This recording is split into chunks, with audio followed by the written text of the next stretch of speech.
నమస్తే మిత్రులారా, నేను మీ జర్నలిస్ట్ శంకర్ని. Phone tapping case Revanth Reddy మెడకు చుట్టుకుంటా ఉంది మెల్లమెల్లగా. అంటే ఈ ఫోన్ ట్యాపింగ్ కేసు వేరు, ఇప్పుడు రేవంత్ రెడ్డి డీల్ చేస్తున్నటువంటి ఫోన్ ట్యాపింగ్ కేసు వేరు. రేవంత్ రెడ్డి బృందము, ఆయన సిట్ అధికారులు ఇదంతానేమో ఆయన గత ప్రభుత్వం హయాంలో చేసినటువంటి ఫోన్ ట్యాపింగ్ సంబంధించి సినిమా నడుస్తూ ఉంది. అయితే అది అలా ఉండగానే ఈయన చేస్తున్నటువంటి ఫోన్ ట్యాపింగ్ వ్యవహారము ఈయన మెడ చుట్టుకుంటా ఉంది. అది ఇప్పుడు కాకపోయినా రేపు ప్రభుత్వాలు మారిన తర్వాత రేవంత్ రెడ్డికి అదొక పెద్ద రాజకీయంగా అదొక ఉచ్చుతాడు అయ్యేటువంటి అవకాశాలు చాలా స్పష్టంగా కనపడతా ఉన్నాయి. సరే, ఇప్పుడు అధికారంలో ఆయనే ఉన్నాడు కాబట్టి 2028 డిసెంబర్ దాకా ఈయననే ముఖ్యమంత్రిగా ఉంటాడు. అంటే కాంగ్రెస్ ప్రభుత్వమే ఉంటుంది 7 తారీఖు దాకా. కాబట్టి అప్పటిదాకా ఈ కేసు పెద్దగా విచారణకు నోచుకోకపోవచ్చు, లేకపోతే దాని ముందడుగు పడకపోవచ్చు.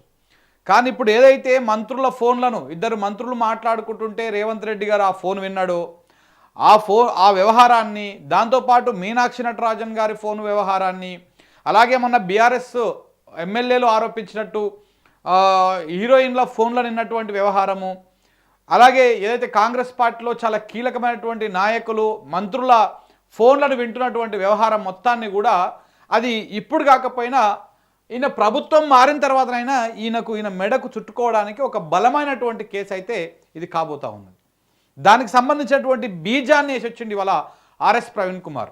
బీఆర్ఎస్ నాయకులు ఆర్ఎస్ ప్రవీణ్ కుమారు దానికి కావాల్సినటువంటి బీజం ఏదైతే ఉంటుందో ఆ బలమైనటువంటి బీజాన్ని ఇవాళ ఆయన వేసొచ్చిండు. పోయి ఆర్ఎస్ ప్రవీణ్ కుమార్ గారు వేసొచ్చారు. ఇలా కంప్లైంట్ చేసొచ్చారు పోయి ఆయన పోలీసులకి. ఈ పలానా వ్యక్తుల ఫోన్లను ట్యాప్ చేసినట్టు ఈ పలానా వార్తలు వచ్చినాయి, దీని మీద అనుమానాలు ఉన్నాయి, మీరు దీని మీద పూర్తి స్థాయిలో విచారణ చేయాలని చెప్పేసి పోలీసులకు కంప్లైంట్ చేసిండు ఆయన. దాంతోపాటు కొన్ని కీలక వ్యాఖ్యలు కూడా చేశారు. ఆ వ్యాఖ్యలు ఇవన్నీ కూడా రేపటి నాడు రేవంత్ రెడ్డి గారు ముఖ్యమంత్రిగా ఉన్న రోజులు దాన్ని మేనేజ్ చేసుకోవచ్చు. కానీ ప్రభుత్వం మారిపోయిన తర్వాత మాత్రం ఇవాళ ఎవరెవరైతే ఫోన్ ట్యాపింగ్ చేస్తున్నారో, ఇంటెలిజెన్స్ విభాగంలో ఎవరెవరైతే అధికారులు ఉన్నారో వారందరూ కూడా ఇప్పుడు కొంతమంది అధికారులు ఎట్లయితే జైలుకు పోయి దాదాపు సంవత్సరాల పాటు ఉన్నారో అలాంటి పరిస్థితులు ఇప్పుడు ఇంటెలిజెన్స్లో విభాగంలో ఉన్నటువంటి అధికారులు కూడా రేపటి రోజున ఎదుర్కోవాల్సినటువంటి అవసరం వస్తుంది, ఆ సిచ్యువేషన్ వస్తుంది. దానికి ఇవాళ బీజం పడింది. ఆర్ఎస్ ప్రవీణ్ కుమార్ గారు ఏం మాట్లాడారో ఒకసారి చూద్దాము, చూసిన తర్వాత అనాలిసిస్ చేస్తాయి. ఒకసారి చూడండి.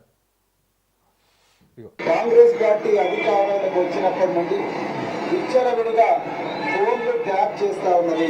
చివరికి వాళ్ళ కేబినెట్ మంత్రుల ఫోన్లు హ్యాక్ చేస్తా ఉన్నాడు రేవంత్ రెడ్డి అని కూడా సిట్టాధికారులకు నేను రాతపూర్వకంగా ముఖ్యమంత్రి రేవంత్ రెడ్డి గారి మీద కంప్లైంట్ కూడా సిట్టాధికారులకు ఇవ్వడం జరిగింది. అది రాతపూర్వకంగా ముఖ్యమంత్రి రేవంత్ రెడ్డి గారి మీద మంత్రుల ఫోన్లు ట్యాప్ చేసిండని, ఆ ఇద్దరు మంత్రులు మాట్లాడుకుంటుంటే గంటసేపు విన్నాడని, దాంతోపాటు ఏ పత్రికలు అయితే వచ్చిందో అవన్నీ కూడా జత చేస్తూ ఆయన రిటర్న్గా రాతపూర్వకంగా కంప్లైంట్ ఇవ్వడం జరిగింది.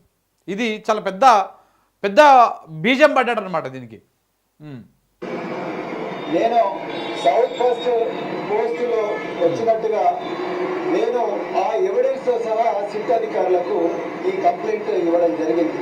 రేవంత్ రెడ్డి గారు ఫోన్లు ట్యాపే కాదు, మరి డార్క్ వెబ్ లో అత్యంత ఆధునిక అత్యంత ఖరీదైన సాఫ్ట్వేర్ టూల్స్ వాడుతూ తన ఓన్ మంత్రుల మొబైల్ ఫోన్లను హ్యాక్ చేస్తూ ఉన్నారు. ప్రతిపక్ష నాయకుల మొబైల్ ఫోన్లు కూడా హ్యాక్ చేస్తూ ఉన్నారు. మిగతా బిజినెస్ మెన్ల మొబైల్ ఫోన్లు కూడా హ్యాక్ చేస్తూ ఉన్నారు అనేది పూర్తిగా సౌత్ వెస్ట్ పత్రిక రాసింది. దీని మీద కూడా పూర్తిగా ఎంక్వైరీ చేయాలి. ఆ మంత్రులను మీరు సిట్ ఆఫీస్కు పిలిపించాలి. వాళ్ళ ఫోన్లు కూడా మీరు ఎగ్జామిన్ చేయాలి. వాళ్ళ ఫోన్ల మీద కూడా ఫోరెన్సిక్ ఎగ్జామినేషన్ చేయాలి.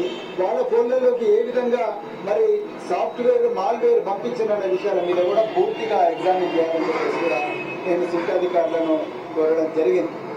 సో ఇక్కడ బీజం పడింది అనమాట. ఒక్క ఫోన్ ట్యాపింగ్ చేయడమే కాదు, ఆయన డార్క్ వెబ్ని యూజ్ చేసి అత్యంత కీలకమైనటువంటి అత్యంత సాంకేతికంగా అడ్వాన్స్ టెక్నాలజీని యూజ్ చేసి వాళ్ళ ఫోన్లలో ఏముందనేది మొత్తం కూడా అబ్జర్వ్ చేస్తున్నట్టుగా కొన్ని టూల్స్ని వాడి వాళ్ళ మంత్రులు కానీ వీళ్ళందరినీ పర్యవేక్షిస్తున్నట్టుగా ఆయన రిటర్న్గా కంప్లైంట్ చేయడం జరిగిందంట. ఇది చాలా పెద్ద కీలక పరిణామం. రేపు నాడు ప్రభుత్వం మారిన తర్వాత ఇప్పుడు ఏం కాకపోవచ్చు, ఇప్పుడు ఈ కేసును తొక్కి పెడతారు, ఇప్పుడు ఈయన కంప్లైంట్ చేసేటువంటి కేసును తొక్కి పెడతారు, ఈ విషయాన్ని చర్చకు రానియరు, మన కుల మీడియా ఎట్లాగో దాని మీద చర్చ పెట్టదు, ఇవాళ దాని మీద పెద్ద ఎక్కడ పత్రికలు రాయవు, ఎక్కడ పెద్దగా చర్చ నడవకపోవచ్చు. కానీ ఇప్పుడు మాత్రం ఒక బీజం మాత్రం బలమైన బీజం పడింది.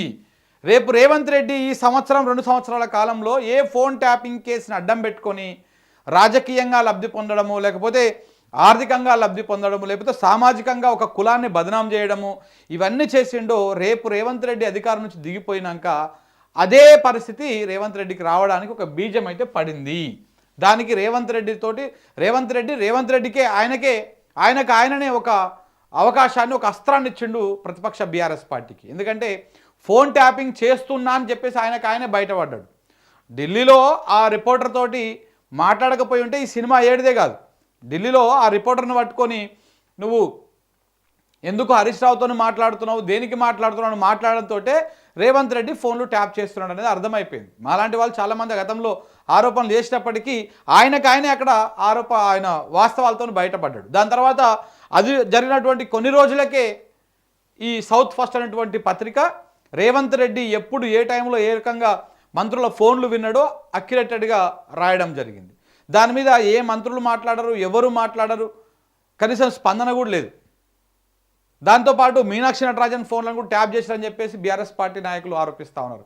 ఇవన్నీ కూడా రేపన్నాడు ఆయనకు అధికారం నుంచి దిగిపోయిన తర్వాత చాలా పెద్దగా ఇప్పుడైతే ఫోన్ ట్యాపింగ్ వ్యవహారంలో ఏం నడుస్తుందో రేపు అదే నడిచేటువంటి అవకాశం కనపడతా ఉంది. ఇప్పుడు ఈయన కంప్లైంట్ చేయడం వెనకాల కూడా ఒక బలమైనటువంటి లక్ష్యం ఉన్నది. సో కాబట్టి ఇవన్నీ కూడా, ఎందుకంటే రేవంత్ రెడ్డి గతంలో ఏ రకమైనటువంటి రాజకీయం చేసిండో, ఎప్పుడు ఆయన అధికారం రాకముందు ఆయన ప్రతిపక్షంలో ఉన్నప్పుడు కొంతమంది ఇంటెలిజెన్స్ల వాళ్ళ పేర్లను తీసుకొని, అధికారుల పేర్లను తీసుకొని వార్నింగ్ ఇచ్చిండు. వచ్చిన తర్వాత నేను వదిలిపెట్టనని చెప్పిండు. ఇవన్నీ ఎందుకు చేసిండు? ఎందుకంటే వాళ్ళకి సంబంధించినటువంటి ఈయన బలంగా వాళ్ళని పగబట్టిండు కాబట్టి. కేసీఆర్ అనేటువంటి వ్యక్తి ఆయన రాజ్యాన్ని ఎలా కాపాడుకున్నాడు, ఏ ప్రభుత్వానికైనా రేవంత్ రెడ్డి మన చెప్పినట్టు ఏ ప్రభుత్వానికైనా తన రాజ్యాన్ని కాపాడుకోవడం కోసం, ప్రభుత్వాన్ని కాపాడుకోవడం కోసం పొలిటికల్ ఇంటెలిజెన్సు, ఈ నిఘా వర్గాలు అన్నీ కూడా పనిచేస్తాయి. అది వాళ్ళ పనే అది. కానీ దాన్ని కూడా తప్పు అనేటువంటి విధంగా, ఎందుకంటే ఇదే ఇంటెలిజెన్స్ ద్వారా కదా రేవంత్ రెడ్డి దొరికింది ఓటుకు నోటు కేసులా, ఇదే ఇంటెలిజెన్స్ ద్వారా కదా ఆయన భాగవతం అంతా బయటపడ్డది. సో కాబట్టి వాళ్ళని పగబెట్టుకొని, కొంతమంది అధికారులను పగబెట్టుకొని వాళ్ళని డైరెక్ట్గా బహిరంగంగా వాళ్ళ మీద వార్నింగ్లు ఇచ్చి ఆయన ఇప్పుడు అధికారంలోకి వచ్చిన తర్వాత వాళ్ళని ఇబ్బందులు పెట్టిండు, అరెస్టులు చేసిండు, కేసులు పెట్టిండు, జైల్లో పెట్టిండు, రకరకాల ఇబ్బందులకు గురి చేసిండు. సో కాబట్టి ఇప్పుడు రేపు ఆయన చేసుకుంటానే ఫోన్ ట్యాపింగ్ మీద రాజకీయం చేసుకుంటానే మళ్ళీ ఆయన అదే ఫోన్ ట్యాపింగ్ వ్యవహారాన్ని నార్కోటిక్ డిపార్ట్మెంట్లో పెట్టి నడిపించిండు అనేది ఒక పెద్ద చర్చ. సో కాబట్టి రేపటి నాడు ఈయనకు కూడా, రేవంత్ రెడ్డికి కూడా అదే ఇబ్బందులు వచ్చేటువంటి ఛాన్సెస్ ఉన్నాయి. రేవంత్ రెడ్డి ఒక్కడికే కాదు, ఇవాళ ఎవరెవరైతే ఇంటెలిజెన్స్ విభాగంలో ఈ ఫోన్ ట్యాపింగ్లు చేస్తూ ఉన్నారో వాళ్ళందరూ కూడా రేపటి నాడు ఊచలు లెక్క పెట్టాల్సిందే. అయితే ఇదంతా ఇలా ఉంటే ఇప్పుడు ఆర్ఎస్ ప్రవీణ్ కుమార్ మీద ఒక యూట్యూబర్ వినలేని ఆవేదన వెళ్ళగక్కుంటా ఉన్నాడు పాపం. ఎందుకో అంత అర్థమవుతలేదు. అంటే ఆర్ఎస్ ప్రవీణ్ కుమార్ గతంలో ఫోన్ ట్యాపింగ్ విషయంలో ఇట్లా మాట్లాడిండు, అప్పుడు ఆ ప్రభుత్వాన్ని విమర్శించిండు, ఇంటెలిజెన్స్ విభాగం మీద చాలా మాట్లాడిండు. మరి ఇప్పుడెందుకు ఈ ప్రభుత్వం మీద ఇట్లా మాట్లాడుతున్నాడు? ఇప్పుడు ఇట్లా మాట్లాడకూడదు కదా, కాంగ్రెస్ మీద ఇంత టార్గెట్ చేయకూడదు కదా, బీఆర్ఎస్లో ఎందుకు ఉంటుండు, ఇంకా బీఆర్ఎస్ నుంచి ఎందుకు బయటకు వస్తలేడు అని బాధ ఏందో నాకు అర్థమవుతలేదు. ఏంది అసలు నీ బాధ ఏందిరా బాబు? నీ బాధ ఏంది? నువ్వు ఒకవేళ కాంగ్రెస్ పార్టీకి భాజపాతో సపోర్ట్ చేయాలంటే సపోర్ట్ చేయి. మళ్ళీ అట్లనే ఆయన పోయి రేవంత్ రెడ్డి కంప్లైంట్ చేశాడు, నీకైతే నొప్పి ఏంది? నాకు అర్థమవుతలేదు. What is your problem? ఆయన ఏం కంప్లైంట్ చేయాలని నువ్వు డిసైడ్ చేస్తావా? అప్పుడు ఆ రోజు ఆయన కంప్లైంట్ చేసిండు, నా ఫోన్ ట్యాప్ అయితే ఇప్పుడు కూడా కంప్లైంట్ అవుతుంది కాబట్టి ఇప్పుడు కూడా కంప్లైంట్ చేసిండు. దాని తప్పే ఉన్నది. మళ్ళీ దానికి ఇంకొకటి ఏంది, ఇలాంటి వాళ్ళు బీఆర్ఎస్ పార్టీలో ఉండకూడదు, బయటకు వచ్చి సిద్ధాంతాల కోసం ఒక సపరేట్గా కొట్లాడాలి అంట. ఏం కొట్లాడాలి? ఎడగొట్లాడాలి? ఏడేడ వెంచర్ నేను చూసుకొని పోయి ఆడ భూమి, ఈ సర్వే నెంబర్ ఎంత, ఆ సర్వే నెంబర్ ఎంత, ఏమి తెలియదురా మీ భాగవతం? ఈ సర్వే నెంబర్ల వెనకాల ఉన్నటువంటి వసూల దందా, బ్యాగుల దందా, దాని వెనకాల ఉన్నటువంటి క్రైమ్ రిపోర్టర్ల దందా, ఆదాబ్ హైదరాబాదుల దందా, ఈ దందాలంటే తెలియని ముచ్చట్లు కావు ఇవన్నీ. నువ్వు పోయి ఏ వెంచర్ దగ్గరికి పోయి ఈడుకోయి ఆడుకోయి మాట్లాడి చేసినా ఇవన్నీ ఎవరికి తెలియని కాదు, అర్థం కానిటువంటి విషయం కాదు ఇది. కాబట్టి ఆయన కంప్లైంట్ చేస్తే ఆయన మీద వాడు ఏడవడం, ఒక స్పెషల్గా ఏదో ఉన్న పలంగా దాటుకపోయినట్టు ఉడుకొచ్చేసి మాట్లాడడం. నువ్వు ఫక్త్ కాంగ్రెస్ అనేది అర్థమైపోతుంది, నువ్వు చూస్తుంటే చూడంగానే అర్థమైపోతుంది కాంగ్రెస్ ప్రూఫ్ అని.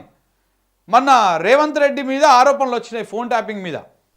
సౌత్ ఫస్ట్ వార్తలు రాసిన తర్వాత చాలామంది మంత్రుల ఫోన్ల వ్యవహారం మీద వీడియోలు చేసిర్రు. దాంతోపాటు కొంతమంది హీరోయిన్ల ఫోన్లు కూడా ట్యాప్ చేసిండు రేవంత్ రెడ్డి అని చెప్పేసి బీఆర్ఎస్ ఎమ్మెల్యేలు కొంతమంది ఆరోపించారు. అప్పుడు ఆరోపించినప్పుడు మనోడు అడావుడు చూడాలి పాపం. ఇలా మాట్లాడుతున్నటువంటి ఆ మిత్రుడి అడావుడు చూస్తే ఎవరినో తీసుకొస్తాడు, ఫోన్ ట్యాపింగ్ అయ్యిందా కాలేదు గతంలో వాళ్ళు చేసి ఇది చేసి అని చెప్పేసి కవర్ డ్రైవ్ చేసేటువంటి ప్రయత్నం. ఇవన్నీ డ్రామాలు బంద్ పెట్టింగా వద్దు. ఇప్పుడు ఏదో నేను మళ్ళీ ఈ ప్రభుత్వాన్ని కూడా ప్రశ్నిస్తున్నా అనే ముసుగులో ఉన్నావు నువ్వు. ఆ ముసుగు అవన్నీ తొలగిపోతూ ఉన్నాయి మెల్లమెల్లగా. నీకు అసలు తెలంగాణ అనేటువంటి ఫీల్ ఉండదు నీకు. మీరందరూ ఏంటంటే ఒక వ్యక్తి మీద కోపం, కేసీఆర్ మీద కోపంతో ప్రజలకు అన్యాయం చేస్తున్నటువంటి పరిస్థితి కనపడతా ఉంది. కేసీఆర్ మీద కోపం ఉంటే కేసీఆర్ మీద తీర్చుకోండి, అంతేగాని ప్రజలకు అన్యాయం జరుగుతుంది. రైతులకు వాళ్ళ పొలాలు ఎండిపోతుంటే ఎందుకు నీళ్ళు వస్తలేవు అని చెప్పేసి ఒక్కరోజు అడగనికి చేత కాదు. అది ఏమైపోయిందిరా 6 గ్యారెంటీలు ఎటువైనాయి రేవంత్ రెడ్డి అని అడగనికి చేత కాదు. ఒక్కరోజు చేస్తాడా? ఎంతసేపు చూడండి మీరు, ఈ సర్వే నెంబర్లు, భూములు, ఈడ ఈ మూలకు ఒక సర్వే నెంబర్, ఆ మూలకు ఒక సర్వే నెంబర్, ఆడికే పోయి ఈడ పెద్ద యుద్ధం చేసినట్టు, ఏదో జాతిని ఉద్ధరించినట్టు, ఇది ప్రభుత్వ భూమి అది, ఇవన్నీ ఈడ కథలంతా ఏదో అసైన్ భూములు కాపాడుతున్నాడనో పేదలను కాపాడుతున్నాడు కాదు. ఈడు పోయి ఆ వెంచర్ వేసిన పోయి మీద ఇట్లా పోయి గట్టిగా పోయి మాట్లాడితే ఆ సంచులు మూటలు వెనకంగా వస్తాయి కాబట్టి చేస్తారు ఇట్ల మీద.